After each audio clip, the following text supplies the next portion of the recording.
people that we love who are diagnosed with mental illness.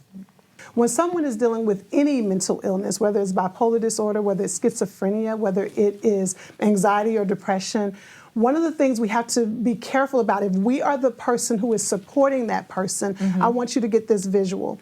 If the person you love is in sinking sand, if they're in quicksand, if they are falling down, you cannot get in the quicksand with them. Somebody has to stand on solid ground. Somebody has to stand out and reach out to help. Because what often happens is that if that person is having increased mania, or if that person is having a low, and you get in that with them, now both of you are in that place. Somebody has to stay on solid ground. Now listen, when I say that, even when I'm working with my clients, when I say that, it can feel like you're disconnecting. I'm not saying that you have to disconnect, but somebody has to stay solid. And so you stay solid and you keep reaching out saying, I'm here to help, I'm here to help. Because here's the reality. When you're dealing with any mental illness, it does come a point when that person has to be willing to get the support. And so as you're going through that journey, somebody has to stay solid. And so that's one of the things I would highly recommend. And then also, when that person is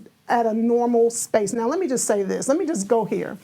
All of us have something, okay? Yes, I want to let all of us know we all have something. And the reason why I want us to understand that is because we don't want to make people who have a diagnosed mental illness feel like y'all are over there and we're over here, okay? So all of us are dealing with something. This is how I break it down. Whether or not your something is starting to interfere with your everyday life, okay? And so if somebody is dealing with a mental illness, when they are in a good space, again, that's when you put the plan in place.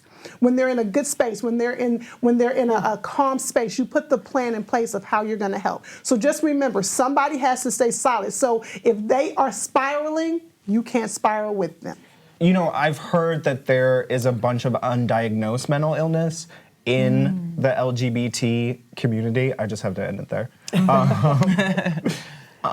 So I just kind of am wondering, what are the signs that you look for? How do you recognize that? So one of the things we have to understand is that in the LGBTQIA plus community, we're dealing with a double whammy. We're dealing often with people who are feeling isolated, who are feeling marginalized, and not even feeling, who are being marginalized. And so often that stressor can begin to trigger symptoms that lead toward needing to get ongoing support. So this is what I would say to anyone who is needing the support. Number one, go get it. Go get the support. I mean, I know that sounds simple, but so many times you're just carrying the burden. And the second thing I would say is that I truly believe for that community, you need referral-based therapy. You need someone who has worked with that particular therapist before, because there are specialties. There are specialty for people who are in that community who can get specialized help. But here's another suggestion I would have. I truly believe in group therapy. And the reason why I truly believe in group therapy, because that gives you that synergy, that gives you that community, and that gives you that support. You have other people with you who can say, been there, done that, got you, I have your back. So I truly encourage you to consider finding some group therapy as well. It's super easy. Well, I shouldn't even say it's super easy, but it's doable. One of the first things you can do is, again, reach out to people who've gotten therapy before, because they can give you a great referral. Subscribe and you'll see the power of divine.